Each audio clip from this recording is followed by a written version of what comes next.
Hello students, I am CA Harshita Rizwani from HR Institute of Studies. Today we would be starting a new chapter in science for standard 6 student. The name of the chapter is the living organism and their surrounding. That is chapter number 9. Okay, तो हम इस chapter में organisms क्या होते हैं, aquatic organism, adaptation, habitat, terrestrial habitat, ये सारी चीजों के बारे में पढ़ेंगे. So let us begin with this chapter. आपको इस चैप्टर में इनिशियली इंट्रोडक्टरी पार्ट है in the form of story between Paheli and Boojho. So we would be reading it and understanding it point by point. So let's see. Paheli and Boojho went on vacation to many places of interest.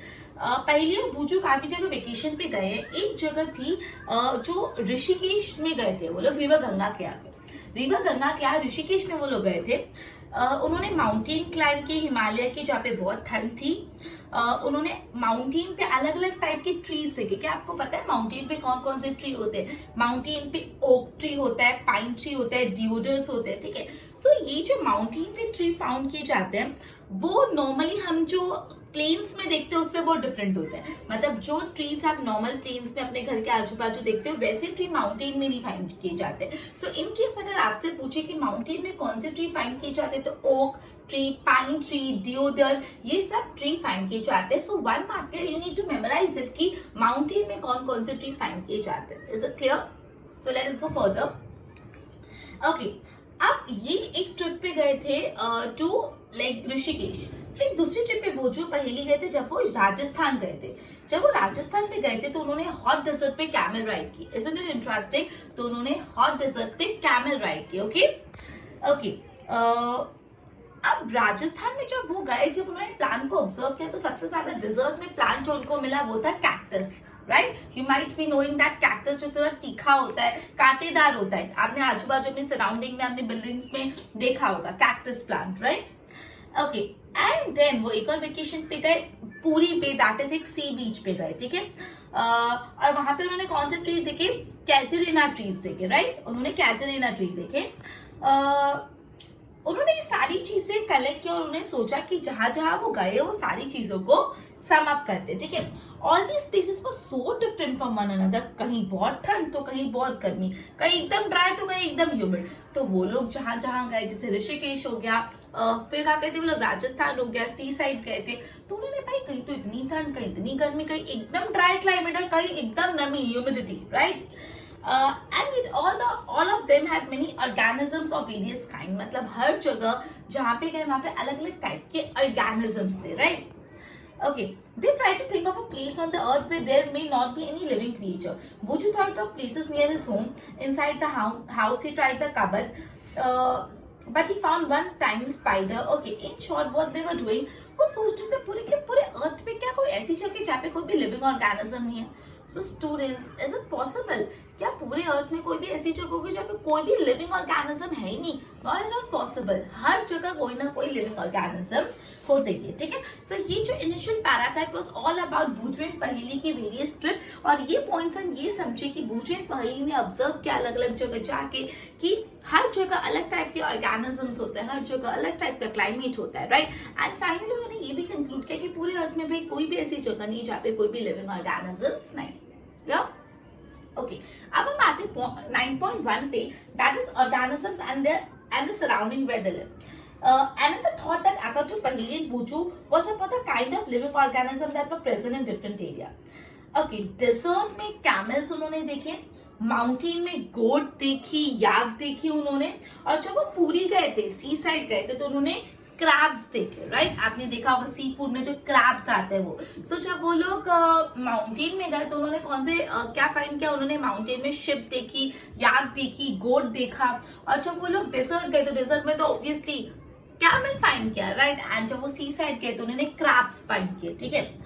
And such a variety of fish being caught by the fisherman in the sea. मतलब जब वो सी side गए तो अलग अलग type की fishes भी उन्होंने देखी. And then they seem to have some creature like ants that were present in all these different locations. और उनमें जो ants थी वो ants थी कि जो हर जगह present थी. The kind of plant found in each of these regions was so different from the plant of the other. Her region में अलग अलग type के plants थे. What about the surrounding? Okay, now activity 1. ये activity में सिर्फ इतना है कि माउंटेन में कैसे ऑब्जेक्ट्स है, सी किधर कैसे थे, डिजर्ट में कैसे थे. सो एक्टिविटी 1 आप जस्ट गो थ्रू कर देना. एक बार इसको रीडिंग कर देना. Reading of it is enough, right. चलो अब हम आ जाते हैं पॉइंट 9.2 पे. हमने इंट्रोडक्शन पढ़ा, देन अपन ने 9.1 में ये पढ़ा कि पहेली बूझू ने जब वो लोग डिजर्ट में गए तो कैमल देखा, जब पहेली बूझू सी साइड के तो क्रैब्स और फिशेस देखे, एंड जब वो लोग राजस्थान नहीं जब वो लोग माउंटेन गए उन्होंने शिप और याक देखा, राइट. अब हम आ जाते हैं 9.2 पे, that is habitat and adaptation. Okay. In the sea, plants and animals are surrounded by saline water. Okay, sea में खारा पानी होता है, we all know that. खारे पानी को क्या बोलते हैं? Saline water. Salty water और saline water. तो sea में जो भी plants और animals हैं उनके आजू बाजू कैसा पानी होता है? Saline water होता है. Most of them use air dissolved in water. अब obviously जो सी में प्लांट और एनिमल लगते हैं उनको भी तो सांस देने के लिए एयर चाहिए, ऑक्सीजन चाहिए. तो ये ऑक्सीजन उनको कहाँ से मिलती है? ये oxygen they take it from the oxygen which is dissolved in water. जो पानी में ऑलरेडी ऑक्सीजन है वो लेते हैं. मतलब बेसिकली जो सी के प्लांट एंड एनिमल्स है, सी के प्लांट एंड एनिमल के आजू बाजू पहले तो हमने ये पढ़ा कि एकदम सलाइन वाटर होता है, एंड सेकेंडली वो ऑक्सीजन कैसे यूज करते हैं? Oxygen dissolved in water. जो पानी में ऑक्सीजन होती है वो यूज करते हैं for their survival. Okay, there is a very little water available. अब ये हमने सी का पढ़ा. अब डिजर्ट में हमको पता है कि डिजर्ट में किस चीज की कमी होती है. डेजर्ट में किस चीज की कमी होती है? Just use your brains. पानी की कमी होती है. Well done. डेजर्ट में तो पानी की कमी होती है. So there is very little water available in the desert. वहां पे दोपहर को डे टाइम तो एकदम गर्म और रात को एकदम ठंड. मतलब टू एक्सट्रीम्स कि दोपहर को इतनी धूप की लू लग जाए किसी को और रात को इतनी ठंडी के कंबल के अंदर ही बैठा रहे, राइट. सो ये एक्सट्रीम क्लाइमेट है वहां पे. Animal and plant of desert live in the desert soil and breathe air from the surrounding. अब जो प्लांट और एनिमल डेजर्ट में रहते हैं वो डेजर्ट सॉइल यूज करते हैं, और डेजर्ट सॉइल में जो ऑक्सीजन होती है वो ब्रीथ करते हैं. मतलब जैसे अपने सी के प्लांट एंड एनिमल पानी की ऑक्सीजन लेते हैं, वैसे ही जो डेजर्ट प्लांट और एनिमल होते हैं वो डेजर्ट सॉइल से ऑक्सीजन लेते हैं, राइट. ओके, जैसे आपको पता होगा काफी ऐसे मतलब एनिमल्स होते हैं जो दोपहर को इतनी ठंड गर्मी होती है कि वो लोग अपने सैंड के अंदर छुपके रहते हैं और वहां से पूरा ब्रीथ इन ब्रीथ आउट करते हैं, राइट. तो ये जो सी था और ये जो डेजर्ट था, दोनों के सराउंडिंग अलग थे, दोनों में प्लांट्स अलग थे, दोनों में एनिमल अलग थे. They were too extreme, right. Sea के plant and animal were very much different. Desert के plant and animal were different. इन दोनों का जो वातावरण, जो climatic condition were different. Everything around both of these were different, right. Okay, let us look at two different kind of organism from the desert and the sea. That is a camel and a fish. Okay, अब हम पढ़ने वाले एक सी का organism उठा लेते हैं. क्या लेते हैं? फिश. और एक डेजर्ट का एनिमल ले लेते हैं. कौन सा ले? Camel. Isn't it obvious? Camel, right. चलो पढ़ते हैं इन दोनों के बारे में. The body structure of camel. जो अपने कैमल है उनका बॉडी स्ट्रक्चर ऐसा होता है जिससे वो डिजर्ट कंडीशन में सर्वाइव कर पाते हैं. अब ऐसा तो क्या होता है भाई? हम बोल रहे हैं कि कैमल का बॉडी स्ट्रक्चर ऐसा होता है जिससे वो बहुत इजीली डिजर्ट में सर्वाइव कर पाते हैं. तो क्या होता है? तो सबसे पहले याद रखना, जो कैमल है उनकी लेग्स बहुत लॉन्ग होते हैं. सबसे पहले कैमल के लेग लॉन्ग्स होते हैं. Legs, so they have long legs. अब लॉन्ग लेग्स का क्या काम होता है? Which help to keep their body away from the heat of the sand. Just imagine, अब जो सैंड है वो बहुत ही गर्म होती है.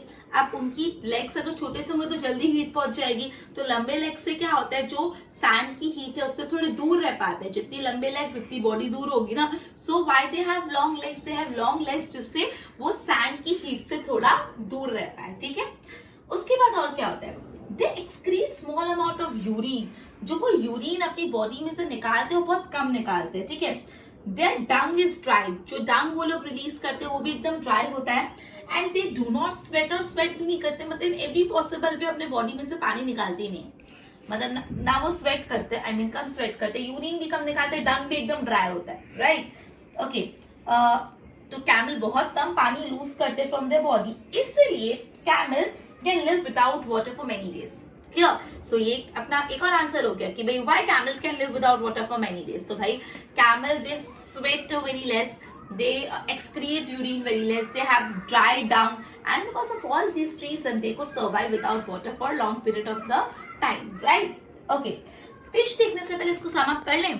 तो फिश कैमल का अपन ने क्या पढ़ा? सबसे पहले दे हैव लॉन्ग लेग्स। अब लॉन्ग लेग्स क्या करते हैं? लॉन्ग लेग्स से जो सैंड की हीट होती है उससे उनकी बॉडी दूर रखती है। That is long leg help to keep their body away from the heat of the sand. Long legs help to keep their body away from the heat of the sand. समझ के learn करते जाना, okay? No need to रट्टा इट, okay? दूसरी चीज क्या थी? They require less water. We all know that, but why? First reason, they sweat less, they excrete urine very less, and they have a dry dung. And because of this reason, they lose very little amount of water, and so they could survive without water for longer period of the time, right? अब हम आ जाते हैं fish पे. Okay. There's so many kind of fish, but do you see that they all have something common? अच्छा, अब fish का body structure specific होता है।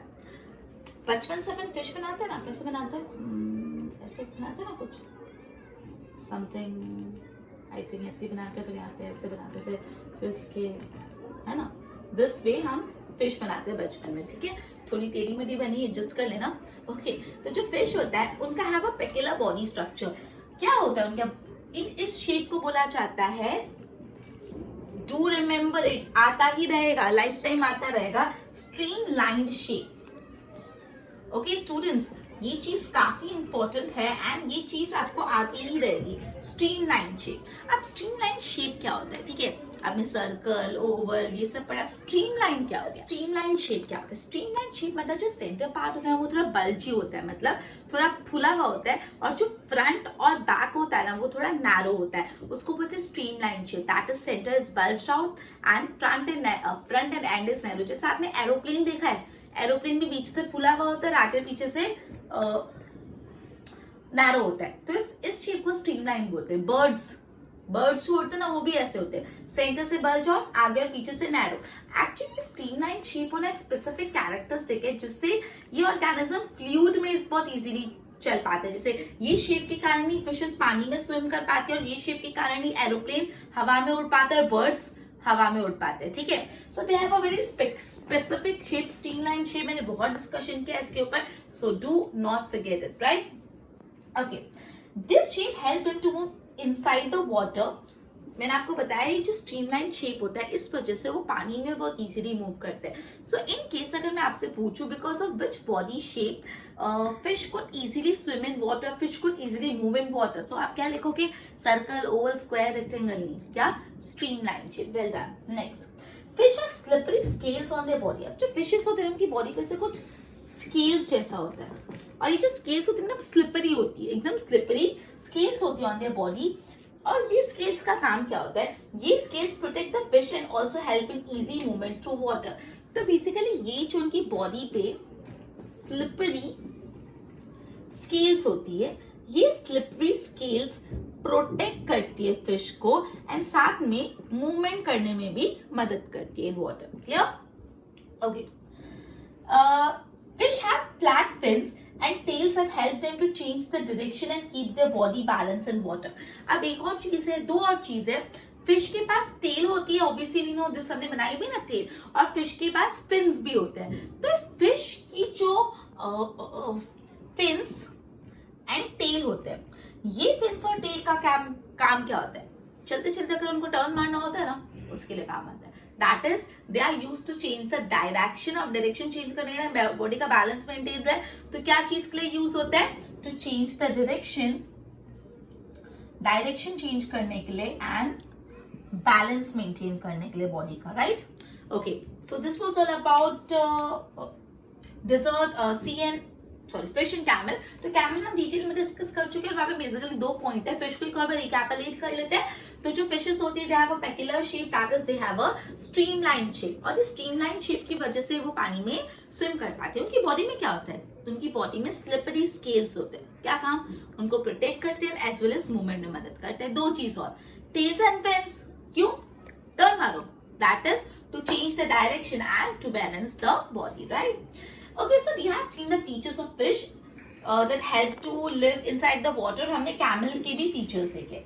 We have taken only 2 examples from the wide variety of earth. तो क्या लगता है सिर्फ पूरे अर्थ में फिश और कैमल ही तो एनिमल्स या कुछ होंगे या ऑर्गेनिज्म होंगे. The wide variety of organism.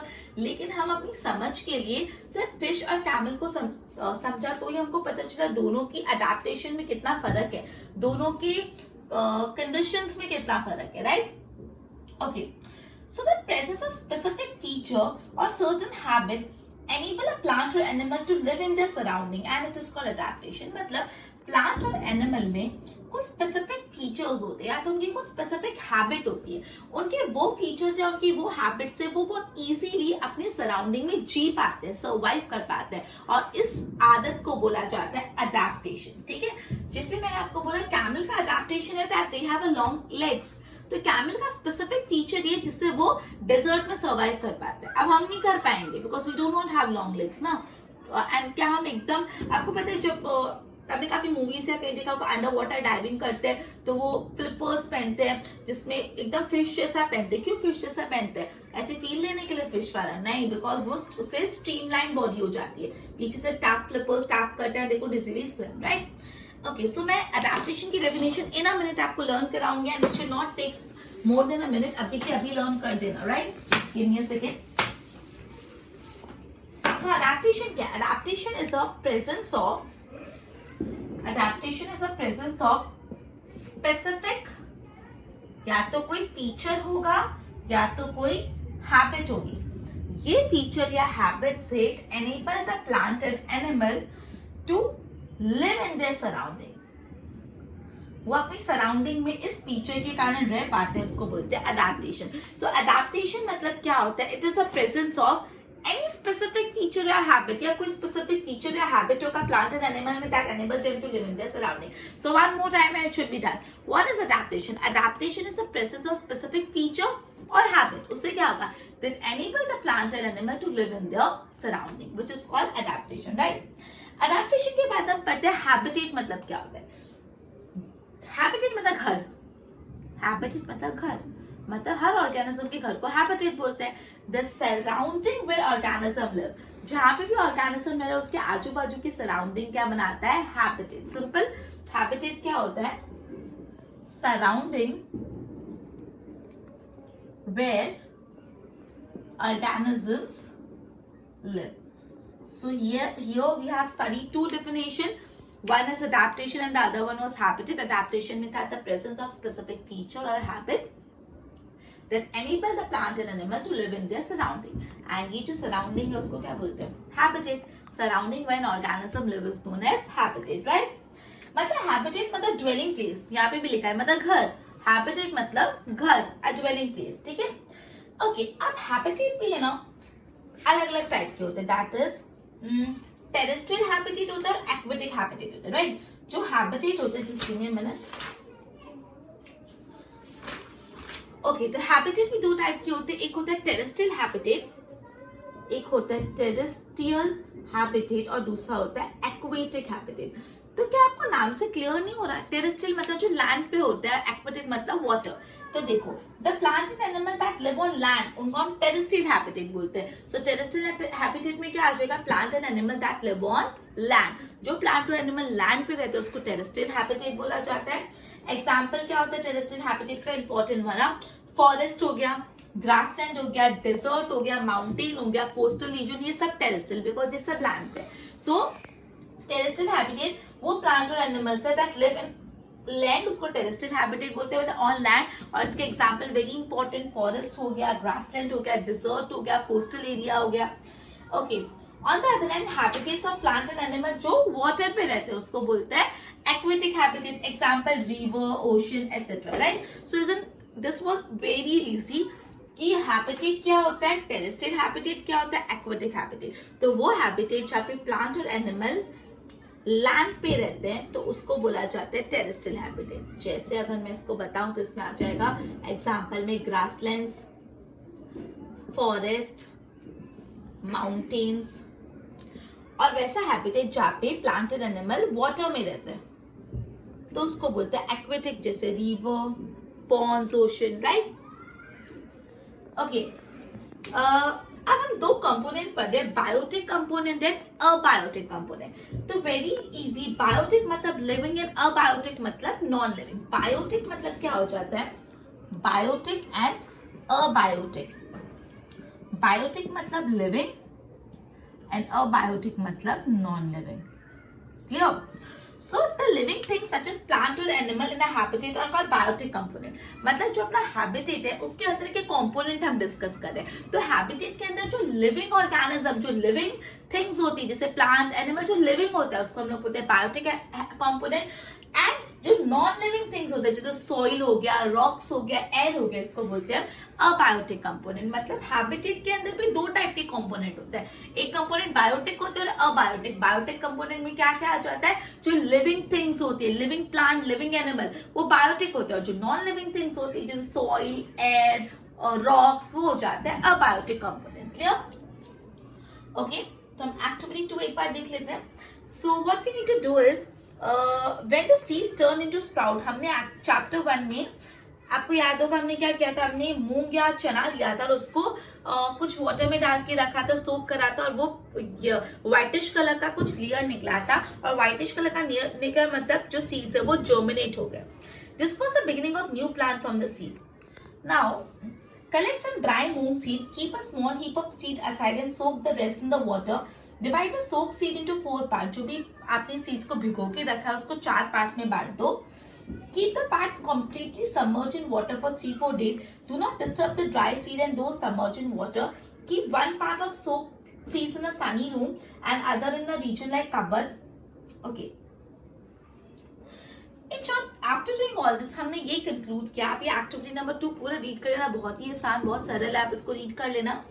So do you find that abiotic factors जैसे एयर हो गया, वाटर हो गया, लाइट हो गया, हीट हो गया, ये सब बहुत इंपॉर्टेंट है for growth of the plant. जो अबायोटिक कंपोनेंट हमने पढ़े, एयर, वाटर, हीट, ये प्लांट की ग्रोथ के लिए बहुत ही ज्यादा इंपॉर्टेंट है, right? In fact, these abiotic factor important for all living organism। क्या आपको ये लगता है कि abiotic factor नॉन लिविंग है तो हमारे लिए काम के लिए नहीं है? नहीं, abiotic factor very very very very very important for all the living organism, right? Okay, we find that organism exist in very cold as well as very hot climate. How do they manage to survive? There is where adaptation come। हमने ये पढ़ा कि काफी ऐसे plants हैं, काफी ऐसे animals हैं जो इतनी ठंड में भी रह लेते हैं और कोई इतनी गर्मी में भी रह लेते हैं। मुझे लगता है भाई रहते कैसे इतनी ठंड में, तो क्यों? Because of the adaptation. ठीक है, adaptation does not take place in a short time. Adaptation मतलब आप कोई चीज को अडेप्ट कर रहे हो, वो 1-2 दिन में नहीं आता, short period of the time में नहीं आता, थाउजेंड्स ऑफ इयर्स लगते हैं। और जो पूरा उस रीजन का अबायोटिक फैक्टर मिला के वो लोग अडेप्ट करते हैं। That is those animals which cannot adapt to these changes die out and only the adapted ones survive। जो चेंजेस को अडेप्ट करते हैं वो सर्वाइव करते हैं और जो चेंजेस को अडेप्ट नहीं करते वो डेथ हो जाती है उनकी। ठीक है, ओके। एंड नाउ हम कुछ टेरेस्ट्रियल हैबिटेट के बारे में पढ़ेंगे, लेकिन वो हम अपने नेक्स्ट सेशन में लेंगे। So just give me a minute. Okay, तो बेसिकली आज हमने क्या किया, हम एक बार फटफट सम अप कर लेते हैं। प्लीज पे अटेंशन, ये जो रिकैपिटुलेशन होता है बहुत इंपॉर्टेंट होता है। हमने सबसे पहले पढ़ा, पहेली और बूजू ने अलग अलग ट्रिप करे। कहाँ का ट्रिप की पहेली बूजू ने? वो लोग गए थे माउंटेन में, गए थे सॉरी ऋषिकेश गए थे, फिर वो लोग राजस्थान चले गए, फिर पुरी चले गए। मतलब एक माउंटेन रीजन देख के, एक डेजर्ट रीजन भी देख के और एक सी साइड भी देख के, मतलब फुल ऑन एंजॉय। ठीक है, उन्होंने अलग अलग जगह अलग अलग चीजें देखी। उसके बाद उन्होंने ये भी देखा कि जो डिजर्ट है वहाँ पे कैमल्स थे, जो माउंटेन रीजन है वहाँ पे गोट और याक था, और जो पूरी रीजन था वहाँ पे क्रैब्स और अलग अलग टाइप के फिशेस थे। फिर हमने पढ़ा था कि जो सी में एनिमल रहते हैं, दैट इज जो फिशेस है, और जो डेजर्ट में कैमल है, उन दोनों का डिफरेंशिएशन हमने देखा था कि कैमल के लॉन्ग लेग्स होते हैं, बिकॉज ऑफ विच उनकी बॉडी सैंड से दूर रहती है, उनकी हीट नहीं आती, उनको बहुत कम पानी चाहिए होता है, उसका रीजन हमने पढ़ा। फिर फिशेस के बारे में पढ़ा, उनकी स्ट्रीमलाइन बॉडी होती है, उनकी बॉडी पे स्केल्स होते हैं, ये सारी चीजें हमने पढ़ी। उसके बाद हमने पढ़ा अडेप्टेशन क्या होता है। सो अडेप्टेशन को स्पेसिफिक फीचर्स होते हैं या हैबिट्स होते हैं जिससे वो प्लांट और एनिमल अपने सराउंडिंग में रह पाता है, उसको अडेप्टेशन बोलते हैं। उसकी सराउंडिंग को क्या बोलते हैं? हैबिटेट। हैबिटेट कितने टाइप के होते हैं? 2। Terrestrial habitat and aquatic habitat. Terrestrial habitat वो हैबिटेट जहाँ पे प्लांट एंड एनिमल लैंड पे रहते हैं, जैसे फॉरेस्ट, ग्रासलैंड। और एक्वेटिक हैबिटेट वो हैबिटेट होता है जहाँ पे प्लांट एंड एनिमल वाटर में रहते हैं, जैसे रिवर, पॉन्ड्स एक्सेट्रा। अब हैबिटेट में भी दो कंपोनेंट होते हैं, अबायोटिक एंड बायोटिक। बायोटिक मतलब लिविंग कंपोनेंट एंड अबायोटिक मतलब नॉन लिविंग। अबायोटिक भी हमारे लिए बहुत ही ज्यादा इंपॉर्टेंट है, right? Okay, so this was all about the introduction or session number 1, video number 1 of chapter number 9. Before ending our video, I would be asking you 2-3 questions, so I need answer from you. Okay, the presence of specific features or certain habit that enable a plant or animal to live in their surrounding is called dash. And your time ends in 3, 2, 1. It is adaptation, a very simple one. Okay, tell me how many type of habitat are there and which are they? Tell me how many type of habitat are there and which are they? And your time ends in 3, 2, 1. 2, that is aquatic habitat and terrestrial habitat. Well done. Next. Okay, the living things such as plant and animal in a habitat are its dash component. The living things such as plant and animal in its habitat are dash component. They are biotic component. Okay? Okay, so we're done with this. We would be ending our session and continue with video number 2, session number 2 of this chapter in our next session. Till then, goodbye.